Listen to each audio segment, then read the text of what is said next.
Alors madame, qu'est-ce que vous pensez de ces 2 appartements? Eh ben, j'aime beaucoup le premier. Il est grand, très clair, dans un quartier calme. Mais la salle de bain est vraiment petite. Et il n'y a pas d'ascenseur. Au 4e étage, c'est un peu un problème, non? Et le 2e? Oh, le 2e est moins grand, moins joli et dans une rue assez bruyante. Mais il est moins cher. Et puis, il est dans un immeuble neuf avec ascenseur. C'est important pour moi. D'accord. Vous voulez les revoir peut-être?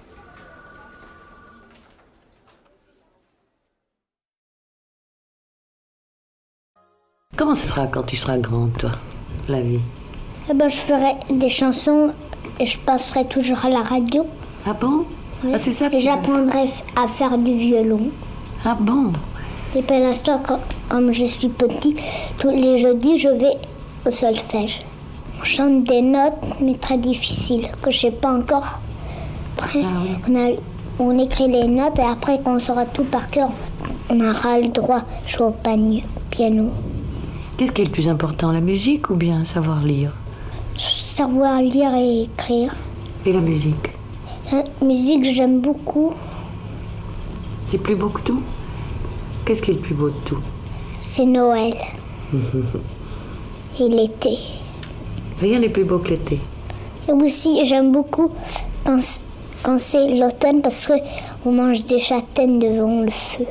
Qu'est-ce que tu feras quand tu seras grande? Je passerai la même vie que maman et papa. J'aurai une voiture, mais qui sera très grande. Une voiture en américaine avec plusieurs sièges, avec des lits, avec une roulotte. Pour voyager, parce que quand je serai grande, j'irai voyager toujours comme mon père.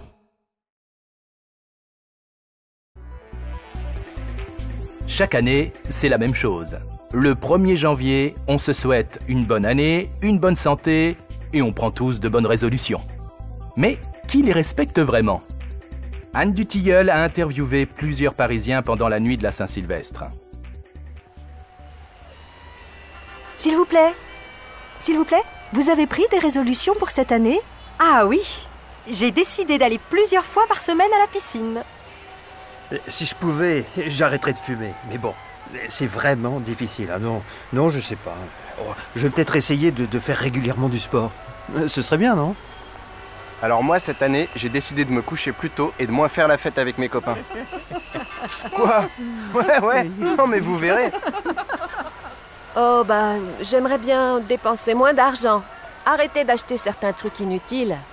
Et puis si j'avais le temps, j'aimerais aussi aller plus souvent au théâtre. J'y vais trop rarement. Bien travailler à l'école, avoir des bonnes notes et puis être gentil avec mes parents. Oh là là là là, tous les ans c'est la même chose, hein. Je prends quelques bonnes résolutions et après, je les respecte pas. Alors maintenant, je n'en prends plus.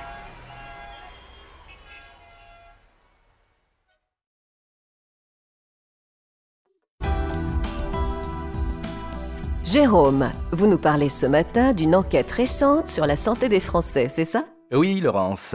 Bonne nouvelle, cette enquête montre d'abord que les Français mangent mieux. Moins de sucre ou de matière grasse, par exemple. Mais on est loin des 5 fruits et légumes par jour. Plus de 60% des enfants en mangent moins de 3 par jour. Et 40% consomment moins de 3 produits laitiers par jour également. Pour nous, les adultes, c'est un peu différent. Notre problème, ce sont les féculents.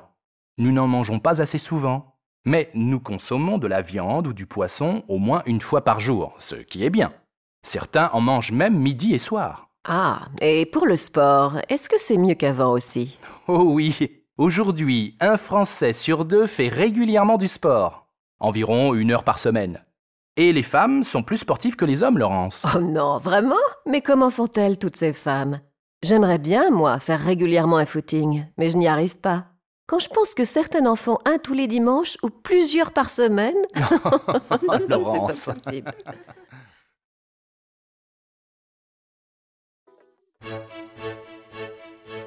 Bonjour et bienvenue dans l'émission Ma santé m'intéresse. Comme chaque samedi, nous parlerons de santé et vous pourrez bien sûr poser toutes vos questions. Nous recevons cette semaine Jean-François Delattre, médecin et auteur du livre « Et si j'arrêtais de fumer ?» Il répondra aujourd'hui aux questions des personnes qui veulent arrêter la cigarette. Nous avons une première question de Thierry. Thierry, vous avez 45 ans et vous habitez à La Baule, je crois. Oui, c'est ça. Bonjour Laurent. Bonjour Thierry, nous vous écoutons. Eh bien, voilà, je fume beaucoup. En fait, j'ai déjà essayé plusieurs fois d'arrêter de fumer, mais c'est toujours la même chose, hein. J'arrête un mois ou deux, et puis à chaque fois, je recommence à fumer. Vous comprenez, la cigarette, ça me calme, quoi. C'est principalement au travail. Et puis j'ai commencé à 16 ans, alors c'est difficile d'arrêter aujourd'hui. Alors, docteur Delattre, que conseillez-vous à Thierry ? Premier conseil, il faut que vous choisissiez une période où vous n'avez pas trop de problèmes personnels ou professionnels pour arrêter de fumer. Pendant les vacances, par exemple. C'est vraiment important de choisir le bon moment. Il vaut mieux aussi que vous associez cette date à un événement heureux. Beaucoup de personnes arrêtent de fumer, par exemple, après la naissance de leur premier enfant. Bon, mais pour me détendre, qu'est-ce que je peux faire ? Vous devez faire du sport, bouger, marcher aussi souvent que possible. Vous verrez, cela vous aidera.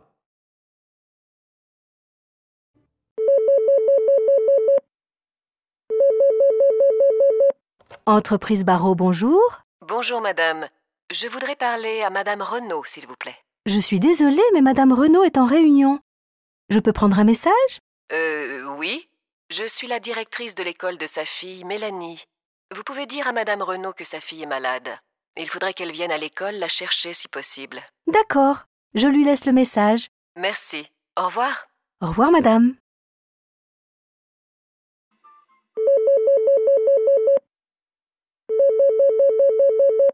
Entreprise Barreau, bonjour. Bonjour, est-ce que je pourrais parler à monsieur Barreau, s'il vous plaît ? Ah, monsieur Barreau est en réunion. Je peux prendre un message ? Est-ce qu'il pourrait me rappeler alors ? Oui, bien sûr. Vous êtes monsieur ? Martinez. M-A-R-T-I-N-E-Z. Je vais prendre aussi votre numéro de téléphone, s'il vous plaît. Oui, bien sûr. C'est le 05 46 50 50 94. Je lui demande de vous rappeler, c'est tout ? Oui. Non. Dites-lui qu'il faut qu'il me rappelle avant demain. Très bien, monsieur. Bonne journée. Merci. Au revoir. Alors, mon ancienne entreprise m'a licenciée il y a 1 an et demi. C'était pas un métier passionnant, hein. Je faisais des ménages. Mais bon, c'était mon travail. Et je suis restée 1 an au chômage. J'ai pas fait d'études, j'ai pas de diplôme. Alors c'était pas facile de retrouver quelque chose. Alors j'ai suivi un stage de vendeuse. Et puis, on m'a parlé d'un travail dans une boulangerie à côté de chez moi. J'y suis allée et ça a marché. Alors moi, je travaillais dans un garage comme mécanicien. Et j'ai perdu mon travail il y a 6 mois.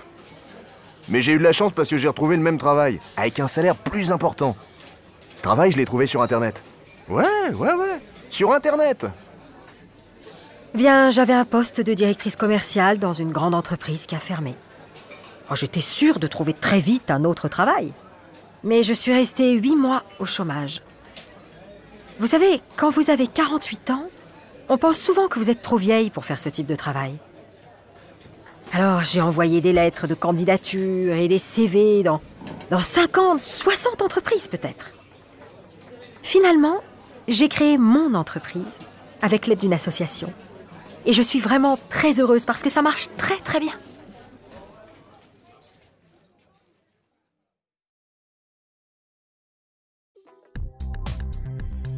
Depuis les années 80, le travail à temps partiel a régulièrement augmenté, non seulement en France, mais aussi dans presque tous les pays européens. C'est aux Pays-Bas, en Angleterre et en Suède qu'il y a le plus de travailleurs à temps partiel. Ou plus exactement, de travailleuses, parce qu'il y a plus de femmes que d'hommes dans cette situation. Pour comprendre pourquoi certains hommes font aussi ce choix de vie, nous avons interrogé Thomas. Thomas a 36 ans, il est marié, père de 3 enfants et travaille à mi-temps. Il nous explique pourquoi. Écoutez, ma femme et moi, nous avons pris cette décision quand nous avons eu notre 3e enfant. Pour ne pas payer de nourrice, c'était la meilleure solution. Alicia a un salaire plus important que le mien et moi, je peux facilement travailler à mi-temps. Comment ça s'est passé concrètement ? Eh bien, après la naissance de Louise, ma femme a repris son travail et moi j'ai pris un congé de 2 ans pour m'occuper de la petite, mais aussi des 2 grandes après l'école. Et puis, quand Louise est rentrée à l'école, j'ai repris mon travail à temps partiel à la bibliothèque. C'est vraiment bien parce que mes horaires sont les mêmes que ceux de l'école et je ne travaille que 4 jours par semaine. D'accord. Quelle est la réaction des gens autour de vous? Les gens réagissent différemment. Beaucoup sont surpris, mais en général, les réactions sont bonnes. Ah non, je détestais l'école. J'avais toujours de mauvais résultats en classe. C'était terrible. Le jour où j'ai arrêté l'école pour travailler, ça a changé ma vie. Ah oui, j'ai de très bons souvenirs de mon école. C'était une école de campagne, avec une seule classe. Vous imaginez? Tout le monde se connaissait, bien sûr. Notre institutrice s'appelait Madame Maréchal. Ah, elle était super. Alors moi, j'aimais pas beaucoup l'école parce que j'étais pas un bon élève. Mais en fait, j'adorais jouer avec mes copains. Je me souviens, mon meilleur copain, il s'appelait Rufus, comme dans Le Petit Nicolas. Ouais. C'est drôle, non?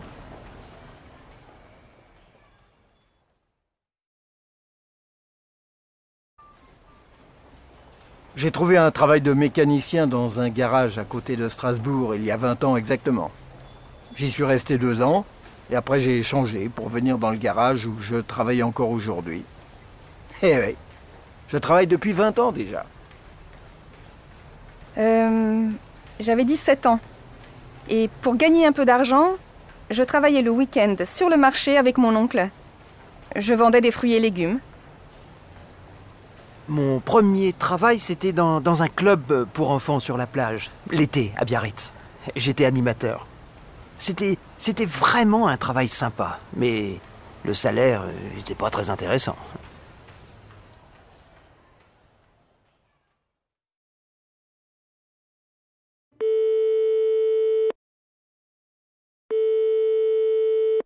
Bonjour, vous êtes bien chez Anne-Lise et Bernard. Nous ne sommes pas là pour le moment, mais laissez-nous un message. À bientôt. Bonjour, je m'appelle Magali et je suis allée à l'école avec votre fille Mathilde il y a 10 ans au lycée Victor Hugo. Nous étions dans la même classe. Je suis partie à l'étranger après le lycée, mais je travaille maintenant à Paris depuis plusieurs mois et j'aimerais beaucoup revoir Mathilde. Est-ce que vous pouvez lui demander de me contacter au 06 15 26 15 00? Je répète, 06 15 26 15 00. Merci beaucoup. Au revoir.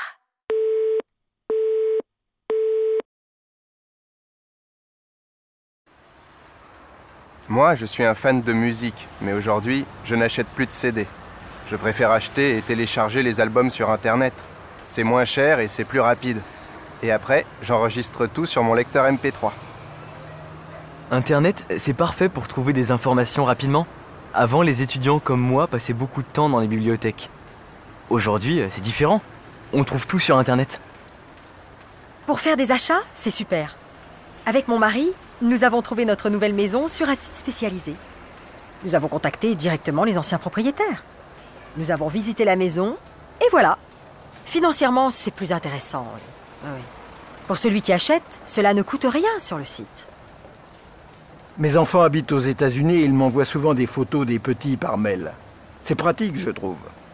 Et pour discuter, c'est mieux. On peut se voir. Je n'ai pas encore de webcam, mais je vais en acheter une. Alors moi, je n'utilise jamais Internet à la maison. Parce que vous comprenez, je suis toujours devant mon ordinateur au bureau et je ne vois personne. Alors pendant mon temps libre, j'ai besoin de rencontrer des gens.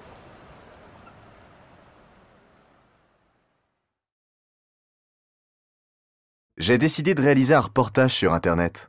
Ou bien les Français et les sites. Tu ne veux pas venir avec moi au salon de l'informatique? C'est ce week-end, porte de Versailles. Pas de problème, seulement... Moi, pendant mon temps libre, généralement, je préfère me promener à pied ou à vélo. Ou je m'occupe de mon jardin. Ah bon? Moi, surfer sur le net, ça me détend. Et puis quand j'ai acheté mon appartement, je l'ai trouvé sur un site. J'ai développé ce nouveau passe-temps Et maintenant, je peux faire plein d'achats.